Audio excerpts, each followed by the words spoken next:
Guys, so it's me again, your Ate New Jaja. No edit, no filter, just me. So this vlog is about pangarap, pursuing your dreams and goals. So today we will talk about future.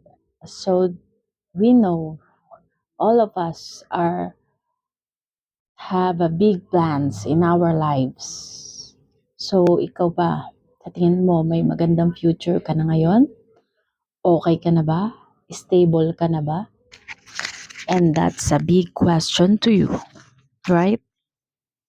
Ako kasi hindi pa rin naman ako completely panatag na okay na ang lahat. Kasi minsan, yung nanay ko kasi marami ding gusto and then feeling ko kailangan kong ibigay yun at tuparin yun para mapasaya ko siya. Ganun rin ba kayo? Kasi ako, only child ako and maagang namatay ang tatay ko. And ako talaga yung naging breadwinner sa amin ng mama ko kasi mama ko hindi naman din tapos sa pag-aaral kaya maagad nung nagtrabaho na ako, hindi na siya nagtatrabaho. And nangatulong parang ibig kong sabihin is parang nakisama din siya sa mga lola, auntie ko para lang pag-aralin ako. So ayun, after nun nakatapos ako na yung tumayo sa'min at hinayaan ko na siya magpahinga. Magpahinga like gawin yung mga gusto niya, mag-zumba, whatever she wanted. She want like kung saan magpunta, ganyan. Alam mo yun? Kasi binili ko siya ng lupa and then wala pa naman talaga malaking bahay. So, kailangan ko pa rin talaga umalis. Actually, OFW talaga ako. And I'm working in cruise ship. In a big cruise ship. But sometimes, maiisip mo talaga na, hmm, hindi pa pala. Kasi may gusto talaga ako eh. Gusto ko talaga mag-business, ganyan. Ay, kailangan ko pa pala ibigay 'to. Nabigay ko nga yung lupa kay mama. Kailangan pa pala ng malaking bahay do'n, sa loob nun. Actually, may bahay naman kami, kaya lang maliit lang. And nandun siya sa Bulacan. And ayun nga,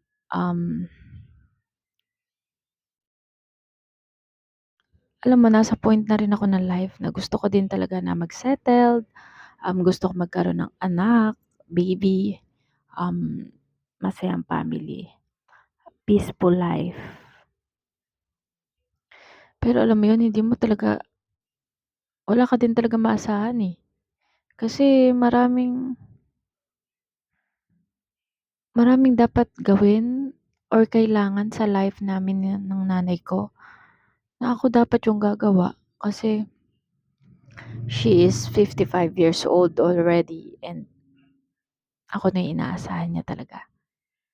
And hindi ako pwede yung magpakampante lang. Ikaw ba ganun ka din sa nanay mo? Sometimes asot pusa kami kasi dalawa lang talaga kami sa buhay. Only child, gano'n. But yung future ko ngayon iniisip ko na talaga is yung may kasama ako sa life, magkaroon ako ng anak, hmm, marami, masaya, 'di ba? And magkaroon kami ng dream house ni mama. And kasama ko din siyempre dun yung taong gusto ko makasama. Ayun, yun lang yung dreams ko ngayon.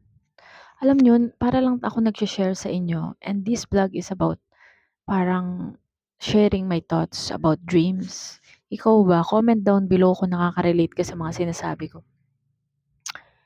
And ako kasi is galing lang din ako sa kahirapan. Hindi ako, dumating ako sa mundo na to na wala din kaming bahay ng mama ko. Nakikitira lang din siya. And ako yun talagang kailangang gumawa ng paraan. And yeah, and that's okay. That's a challenge for me. And hindi ko yun inaayawan. Kasi masaya ako pag masaya mama ko. Kayo din ba ganon?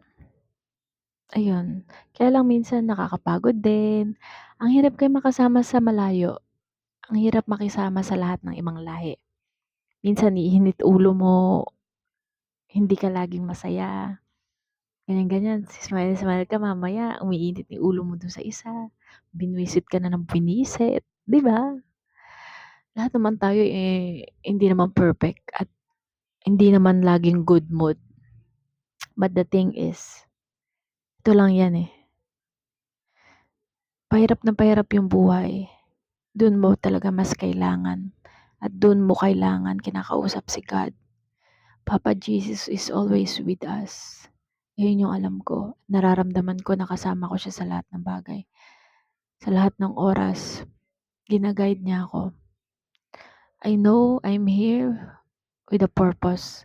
Sometimes may inuulit tayong bagay na nauulit dahil binibigyan niya tayo ng chance.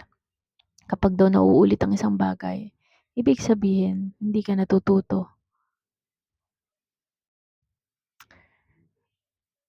May natutunan lang ako in life na wag dapat kailangan palaki ng mga bagay. Kasi life is short talaga eh. Di mo alam kinabukasan yung kasama mo. Like nung dati kong lolo bebet, meron ako i-share sa inyo na dati ko may lolo ako. Kausap pa lang niya ako and aalis ako noon, naghihingi siya ng rubber shoes. Rubber shoes ko ha, pagbalik and then namatay siya. Dahil sa tuhod, parang komplikasyon sa tuhod. Ayun, kailangan talaga enjoy life, maging masaya, pursue your dreams, okay? And wag niyong susukuan lang yon, okay? And lagi niyong iisipin na whatever happen, nothing is impossible with God. Kaya wag kang papasukan ng mga negative, alright? And kung bago ka pa lang sa akin channel, don't forget to like, share, and subscribe. Bye! See you in my next vlog.